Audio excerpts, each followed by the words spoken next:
যেতিয়া কোনোবা আহিব বুলি কয় কেনেকুৱা লাগে ন, ছুপাৰ এক্সাইটেড লাগে নালাগে। তাতে নিজৰ ঘৰৰ বুলি ক'লে, নিজৰ ফালৰ বুলি ক'লেতো বহুত ভাল লাগে ন। গুড মৰ্ণিং, সকলোকে মোৰ মিনি ব্লগটোলৈ স্বাগতম জনাইছোঁ। আশা কৰোঁ সকলোৰে ভাল, আমাৰো ভালেই। গাটো ধুই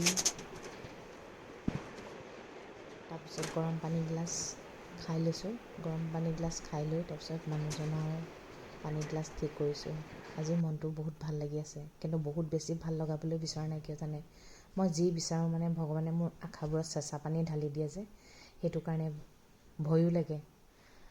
মানে ফূৰ্তিবোৰ কেনেবাকৈ শেষ হৈ যায় নেকি, সেইটো কাৰণে একদম মনটোৰ ভিতৰৰ পৰা মানে ছুপাৰ এক্সাইটেড, সেইটো মানে আনি দিয়া নাই আৰু।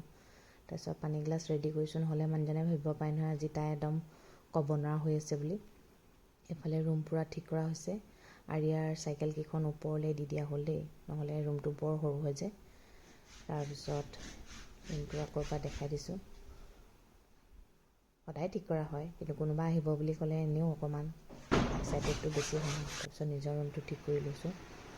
আলহী অহালে মানে কি হয় জানে, ৰুম গৈ শেষি কৰি পেলাই বাৰু আৰিয়াই। তাৰপিছত আমি ব্ৰেকফাষ্ট কৰি ওলালোঁ, যিহেতু আজি দেওবাৰ হয়। দোকান খোলা পাম নে নাপাম ক'ব নোৱাৰোঁ। আৰিয়াৰ মানে ষ্টকিংছ আনিবলৈ আছে, স্কুলৰ পৰা সেইদিনা ফোন কৰিছে স্কাৰ্টৰ তলত পিন্ধাবলৈ। এইফালে দিছেনে, বজাৰ পূৰা খালীয়েই। আমি জকি শ্ব'ৰুমলৈ গ'লোঁ, তাৰপিছত ৰিলায়েন্স ট্ৰেণ্ডছলৈ গ'লোঁ। আৰিয়াৰ যেনিবা ষ্টকিংছকেইটা পালোঁ দেই। তাৰপিছত নিজৰ ষ্টকিংছকেইটা মানে তাই পাই হেপী আৰু, মানে তাইৰ বস্তু যে, তাই নিজৰ বস্তু তাই নিজেহে ল'ব মানে। এয়া বজাৰ সমাৰ কৰি মেলি প্ৰায় হৈছে আৰু, তাই হেপী আৰু মানে, বুজিছে নাই, নিজৰ বস্তু নিজে লৈছে। তাৰপিছত বজাৰ কৰি আহি ঘৰ পালোহি। ঘৰ পাই আহি আৰিয়া আকৌ চৰ্দি লৈছে। যোৱাকালি তাই মানে মেংগ' শ্বেক এটা ফ্ৰিজত আছিলে, পূৰা নিজে আহি খাই দিলে। খাবলৈ মানা কৰিলেও নুশুনে নহয়, ভাত নাখাওঁ বুলি কৈছিলে। মই বোলো ভাতটো খাই লোৱা, জোৰ জবৰদস্তি খুৱাইছোঁ, খাইছে যেনিবা। এনেই আৰু ভোক থাকিলেও আচলতে নাজানে নহয়। এয়ো ডান্স কৰিছে দেখিছে নাই, ইমান ভাল পায়।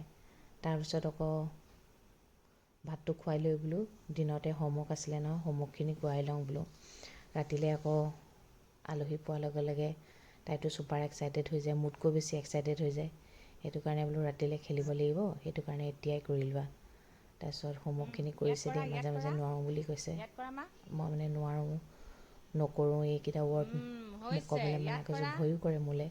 তাৰপিছত ধুনীয়াকৈ হোমৱৰ্কখিনি কৰি ল'লে। তাইও একদম ছুপাৰ এক্সাইটেড হৈ আছে, কৈছে কেতিয়া আহিব কেতিয়া আহিব। মই বোলো আহিব, তুমি হোমৱৰ্কখিনি কৰি লোৱাচোন, আহি পাবহিয়ে বোলো। তাৰপিছত হোমৱৰ্কখিনি কৰি লোৱাৰ পিছতে তাই মোক কৈছে তুমি শুই নাযাব দেই, আহিব এতিয়া আহিব এতিয়া। এয়া আহি পালেহি চাওকচোন, যোৱা মাহতে কৰি থৈছিলে। এয়া হৈছে সুদীৰ্ঘ 11 বছৰ পিছত লগ পাইছে। মোৰ বান্ধৱী, মই তাইৰ সখী হৈছিলোঁ। আমি ডিগ্ৰী একেলগে পঢ়িছিলোঁ। এয়া তাইৰ ছোৱালী পাহি, মই তাইক কি অকণমানিতে কয়, এতিয়া ক্লাছ 7 পালেগৈ। বিশেষকৈ তাইৰ কাৰণে আহিছে। তাই মানে আপোনাৰ বেডমিণ্টন কম্পিটিশ্যন আছে, লখিমপুৰত খেলিলে, লখিমপুৰত ৰানাৰ আপ হ'ল। তাৰপিছত এইফালে আমি ইভিনিং টাইমত চাহ তাহ খালোঁ। খাই লৈ এয়া প'ল' ফিল্ডলৈ গ'লোঁ। প'ল' ফিল্ডখনৰ মানে চাবলৈ গ'ল তাই, অকণমান প্ৰেক্টিছো কৰি আহিলে। এয়া চাওকচোন, আমাৰ আৰিয়া মানে একদম বেলেগ ভাল পাইছে মানে, এনেও মুকলি ঠাই ভাল পায়, তাইকো খেলিব লাগে বোলে। মই তাইক কৈছোঁ তুমি ডাঙৰ হোৱা, ভাত খোৱা, তেতিয়াহে ভালকৈ পঢ়িব লাগিব, তেতিয়াহে খেলিব পাৰিবা। তাই বেলেগ ভাল পাইছে মানে। তাৰপিছত তাত আমি অকণমান টাইম তাই প্ৰেক্টিছ কৰিলে। প্ৰেক্টিছ কৰি আহি আকৌ ঘৰত চাহ খালোঁহি। চাহ খাই আহি আৰু অকণমান টাইমহে লাগে মানুহখিনিৰ লগত মিলিবলৈ, তাৰপিছততো হৈয়ে যায় আৰু। তাৰপিছত পাহিও ভাগৰ লাগিলে, অকণমান ৰেষ্ট লৈ পিনে তাই আমাৰ ৰুমলৈ আহিলে আৰিয়াৰ লগত খেলিবলৈ। আৰিয়া মানে গম পাইছে এই পাহি বা বুলি। তাই ক্লাছ 7 আৰু মোৰ ছোৱালী নাৰ্চাৰী।